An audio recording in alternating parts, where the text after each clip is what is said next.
కి మహాశివరాత్రి శుభాకాంక్షలు తెలియజేసుకుంటూ ఆ శివుని ఆశీస్సులతో మన తణుకు నియోజకవర్గ ప్రజలందరూ కూడా అందరికీ మంచి జరగాలి, ప్రతి ఒక్కరూ కూడా బాగుండాలని మనస్ఫూర్తిగా కోరుకుంటూ ప్రతి కుటుంబం సుఖ సంతోషాలతో ఉండాలని మనస్ఫూర్తిగా కోరుకుంటున్నాను. ఈరోజు కూటమి ప్రభుత్వం ఏర్పడిన తర్వాత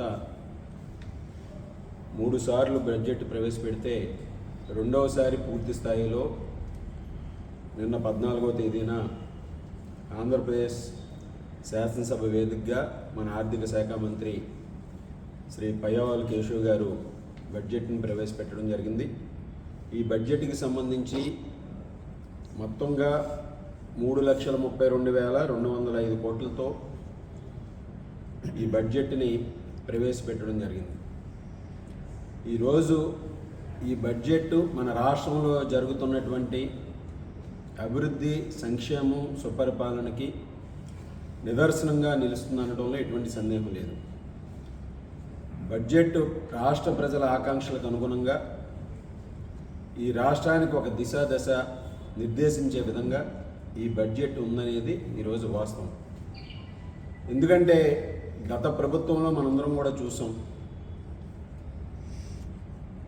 సంక్షేమాన్ని అమలు చేస్తున్నామని చెప్పి, నవరత్నాలని చెప్పి ఒక మోసకారి సంక్షేమాన్ని అమలు చేసి ఎక్కడా కూడా క్యాపిటల్ ఇన్వెస్ట్మెంట్ అనేది ఏ బడ్జెట్లోనూ కూడా చెయ్యనటువంటి పరిస్థితి మనందరం కూడా చూసాం. 5 సంవత్సరాల జగన్మోహన్ రెడ్డి వైఎస్ఆర్ కాంగ్రెస్ పార్టీ పరిపాలనలో మూలధన వ్యయం కింద, అంటే ఇన్ఫ్రాస్ట్రక్చర్ డెవలప్మెంట్ కానీ అభివృద్ధి కార్యక్రమాలకు కానీ ఈరోజు బడ్జెట్లో ఏ రోజు కూడా 10% కూడా దాటినటువంటి పరిస్థితి లేదు. ఈ ప్రభుత్వం వచ్చిన తర్వాత గౌరవ ముఖ్యమంత్రి నారా చంద్రబాబు నాయుడు గారు పరిపాలన అంటే కేవలం సంక్షేమమే కాదు, అభివృద్ధి ద్వారా ఆదాయాన్ని సృష్టించి దాని ద్వారా సంక్షేమం అమలు చేయాలనే ఒక నమ్మేటటువంటి వ్యక్తి చంద్రబాబు నాయుడు గారు. ఆ దిశగా ఈరోజు మూలవ్యయం కింద క్యాపిటల్ ఇన్వెస్ట్మెంట్కి బడ్జెట్లో దాదాపు 50,000 కోట్ల పైగా కేటాయించారంటే బడ్జెట్లో 16% ఈరోజు నిధుల్ని క్యాపిటల్ ఇన్వెస్ట్మెంట్ కింద పెట్టారంటే ఈ రాష్ట్రంలో కూటమి ప్రభుత్వం అభివృద్ధికి ఇస్తున్నటువంటి ప్రాధాన్యతని సందర్భంగా తెలియజేసుకుంటున్నాం. ఈరోజు ఎప్పుడూ కూడా రాష్ట్రాభివృద్ధి లక్ష్యంగా ఎప్పుడూ లేని విధంగా 16% 53,915 కోట్లు ఎగ్జాక్ట్గా కేటాయించడం జరిగింది. అలాగే ప్రతి ఒక్కరి జీవన ప్రమాణాలు మెరుగే విధంగా అభివృద్ధి ద్వారా సంపద సృష్టించడం, దాని ద్వారా సంక్షేమ కార్యక్రమాలు అమలు చేయటం, తద్వారా ప్రజల జీవన ప్రమాణాలు మెరుగయ్యే విధంగా ఈరోజు రాష్ట్రంలో ప్రజల జీవితాల్లో నిజమైనటువంటి మార్పు వచ్చే విధంగా కూడా ఈ బడ్జెట్ మనందరికీ కూడా ప్రస్ఫుటంగా కనిపిస్తుంది.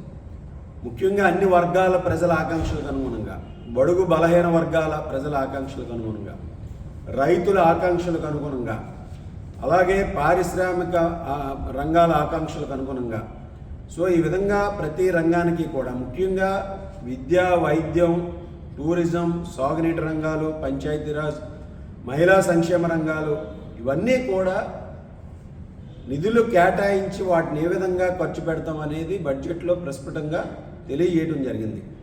ఈరోజు ముఖ్యంగా మనందరం కూడా తీసుకుంటే వ్యవసాయ అనుబంధ రంగాలకు సంబంధించి 13,598 కోట్లు కేటాయించి రైతుల పట్ల ఈ ప్రభుత్వానికి ఉన్నటువంటి చిత్తశుద్ధిని ఈరోజు తెలియజేయడం జరిగింది. గత ప్రభుత్వంలో ధాన్యం సేకరణ చేసి 1,600 కోట్ల రూపాయల బకాయిలు పెడితే ఈరోజు ఈ ప్రభుత్వం ఏదైతే ధాన్యం సేకరణకు సంబంధించి రైతు దగ్గర ధాన్యం కొన్నటువంటి 24 గంటల్లో 55% మంది రైతులకి చెల్లింపులు చేసినటువంటి పరిస్థితి. అలాగే మరొక 40% పైగా 12 గంటల నుంచి 24 గంటల లోపు చెల్లింపులు చేసినటువంటి పరిస్థితి.